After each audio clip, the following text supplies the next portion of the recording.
To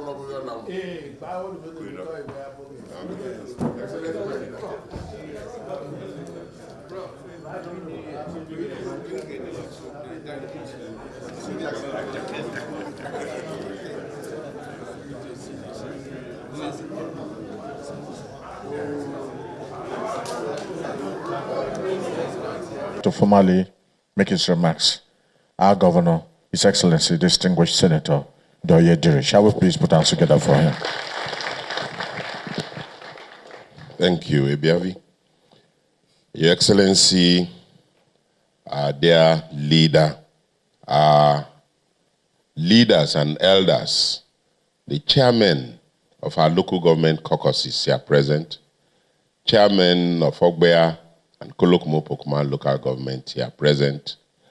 Let me recognize also my king, the king of Kolokma clan, who is also in this visit, who is also here.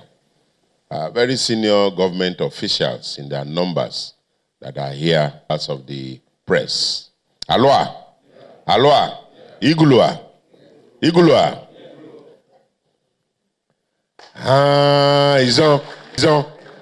Izon, kimi mia. Pao mi mon miangma. Times when people don't know the difference, they say no. Izon is this part is Izon, that part is Nembe, that part is Ogbea.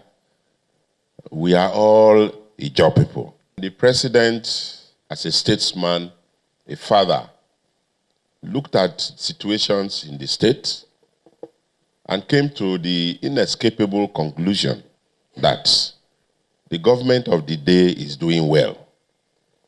And therefore, he is going to throw his support behind the government of the day.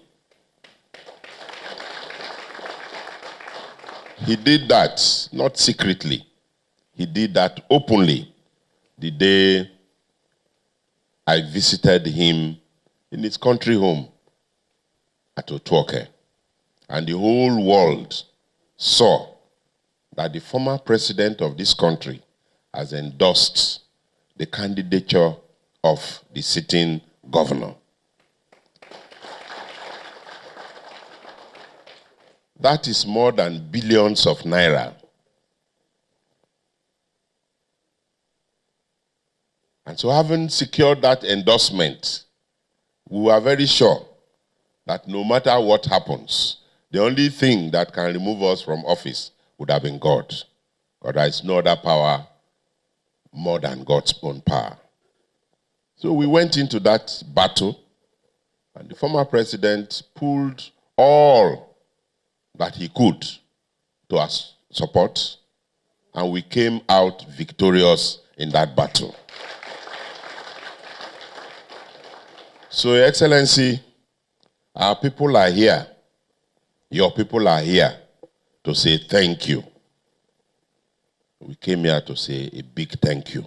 Umbana, Koido, Aloha.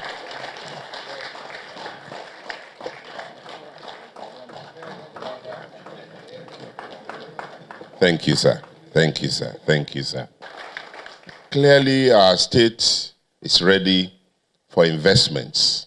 For anybody who comes to a state where there is no security, you cannot invest even your 1 naira into it.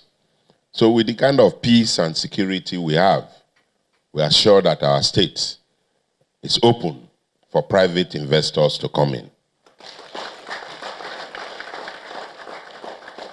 We believe that the roles that you have been playing in our country and in Africa this year and the world over, you will even have more roles to play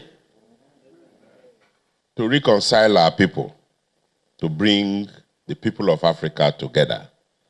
And I believe that part of my agenda in Bielsa was to reconcile our people and bring our people together. Together, we can actually have the strength to work and to develop this state, our country, and our continent. You have set an example in Liberia, rather than going to court the way we do in Nigeria. After you finished, the man gave a call and considered defeat. So that is the second that is happening in Africa. So you have set a record.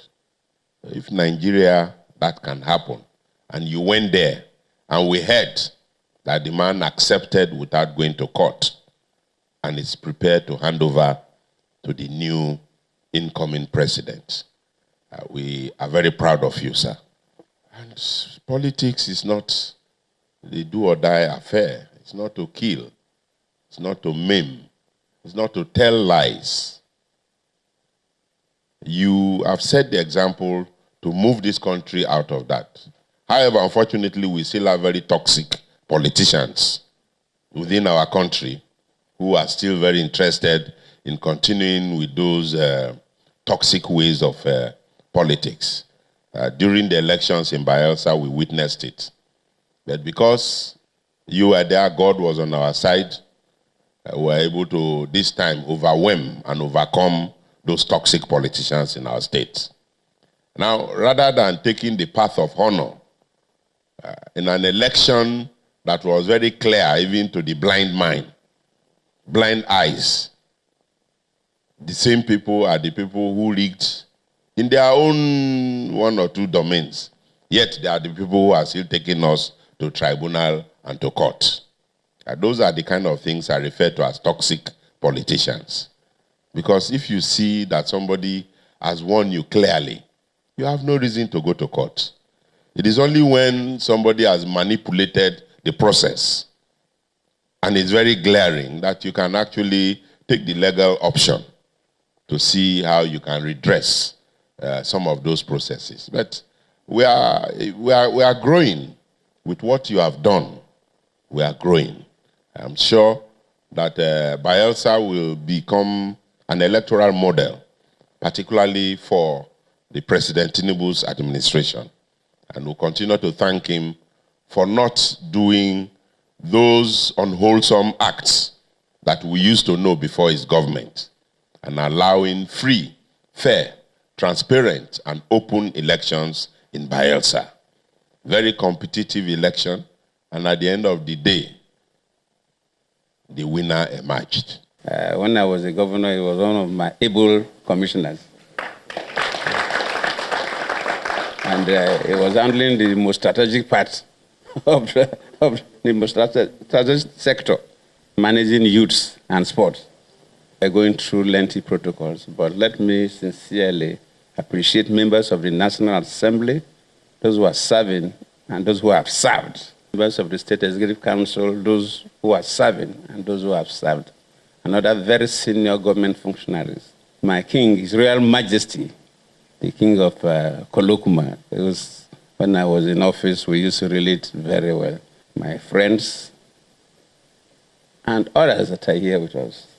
In fact, the spokesperson deserves an award. Yes, I did what I did during the elections, and I have no apologies to anybody.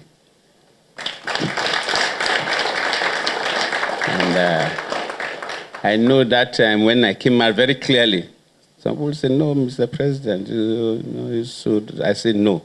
There are some wars that you have to go totally. Yes. There are some that will not. Well, this one is total. And I know why I did that. The governor is trying. But most especially, the issue of peace in the state. I was at a time very, very worried. I'm not saying others have not done well. After all, I was also a governor here for 1.5 years, a little less than 1.5 years.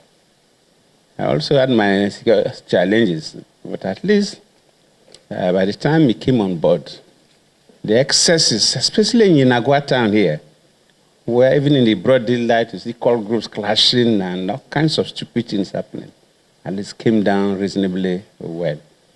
And I said that if we must move forward, if you must attract investors, first and foremost, you must handle security. And I think he has tried, and it's good to allow him do the remaining 4 years. And this breaking of, yes, I've been a part of a breaking system, but this breaking of a governor's tenure I'm not always happy with it. It doesn't encourage development, except the performance is extremely poor. And yes, there are some governors that you put and you see clearly no vision. If there's no vision, there's no need to continue. If the person has a vision, even if it's relatively slow, it's good to encourage that person. Otherwise, the state will lose. So I saw that the governor and his team, they have a vision, and they are working within the resources, and they need to be encouraged. So I also have to thank all of you, because the support base was strong during the elections. All of you here, and those who are not here, supported him very, very well, and makes things easy. And I have to sincerely appreciate what you have done for the state. And let me charge you that you have a massive support. Well, if people have gone to court, so be it. But you have a massive support from the state. And with that support base, they will expect you to do more, just like the saying that who more is given, more is expected. The other time, it was miraculous. This time, it was your effort. There was no miracle. So God was there to support you, but your effort pay the price. And people will come to support you. So we thank God very, very sincerely. And I know you will do better.